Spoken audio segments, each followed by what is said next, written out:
पवित्र शास्त्रातून अनुवाद याचा 28वा अध्याय.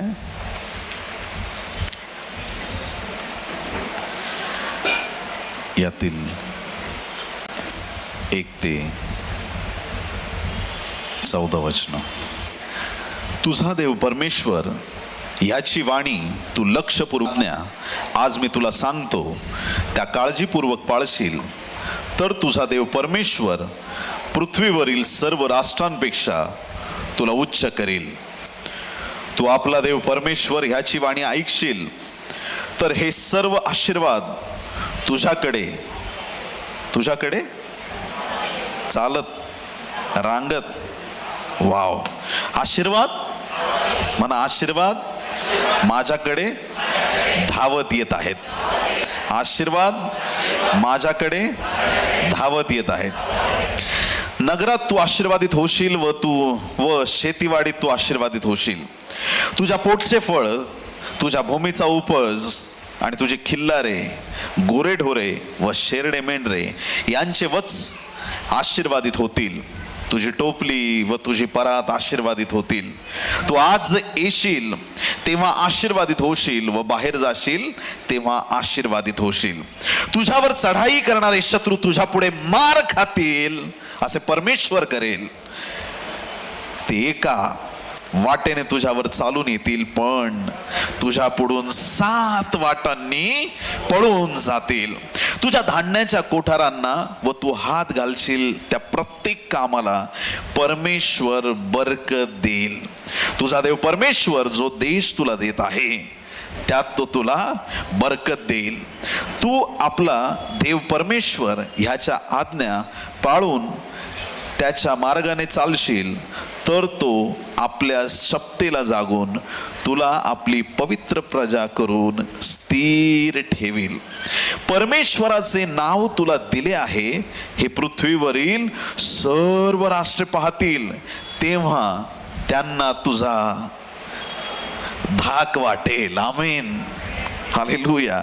तुम्ही राष्ट्रांना घाबरणार नाही तर राष्ट्रांना तुमचा धाक वाटेल असा आशीर्वाद देवाने तुम्हाला दिलाय.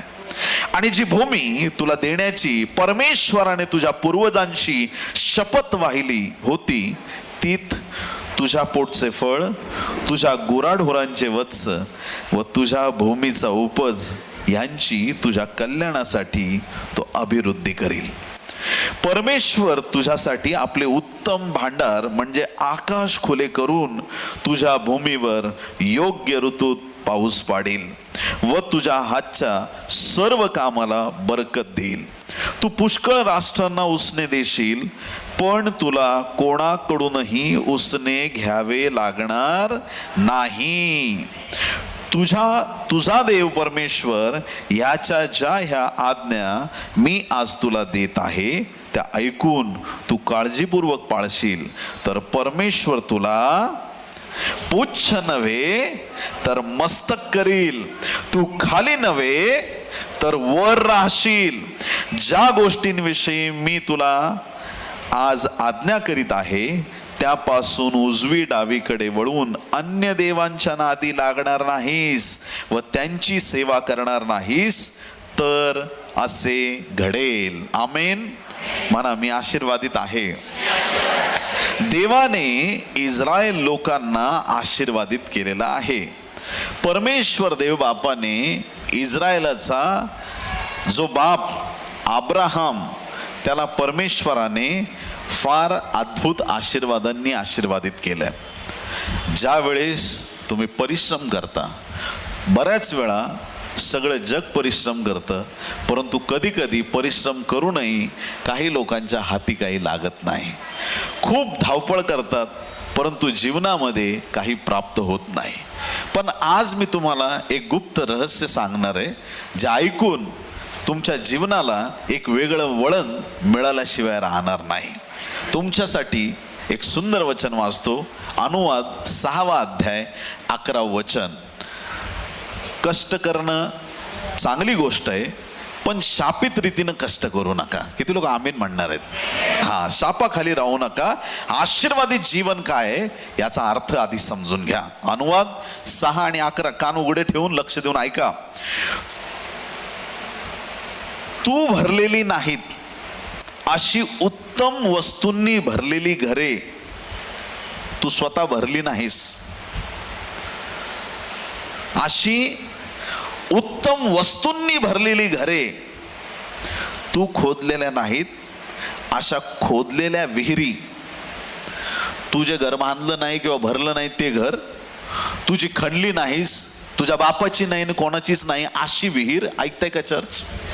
ज्याच्यावर तुझा हक्क नाही ते घर, ज्या घरासाठी तू परिश्रम केले नाहीस ते घर, जी विहीर तू खणली नाहीस ती विहीर, आणि तू लावले नाहीस असे द्राक्षमळे व जैतून वृक्ष, हे सर्व तो तुला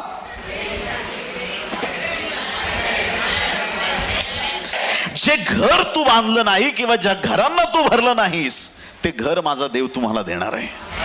जे द्राक्षमळे तुम्ही लावले नाहीत ते द्राक्षमळे देव तुम्हाला देणार आहे. जी जैतुनाची झाडं तुम्ही लावली नाहीत ती झाडं परमेश्वर तुम्हाला देणार आहे. ज्या विहिरी तुम्ही खोदल्या नव्हत्या त्या विहिरी परमेश्वर तुम्हाला देणार आहे. असे सगळ्या गोष्टी तो तुला देईल आणि तू त्यांचा उपभोग घेऊन काय होशील? तृप्त होशील.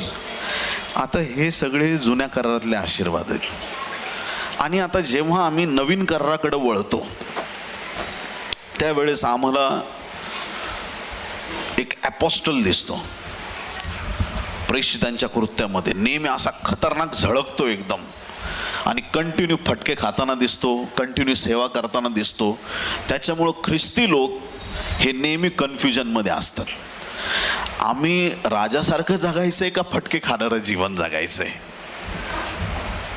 असं बऱ्याच वेळा ख्रिस्ती लोकांचं कन्फ्युजन होतं. आणि त्या कन्फ्युजनमध्ये आम्ही श्रीमंत व्हायचं का गरीब व्हायचं, आम्ही जगासमोर राजासारखं चमकायचं, धनवान व्हायचं, मोठं व्हायचं, मग मध्येच कोणतरी सांगतं की प्रॉस्पेरिटी गॉस्पल आहे, मग आता काय करायचं?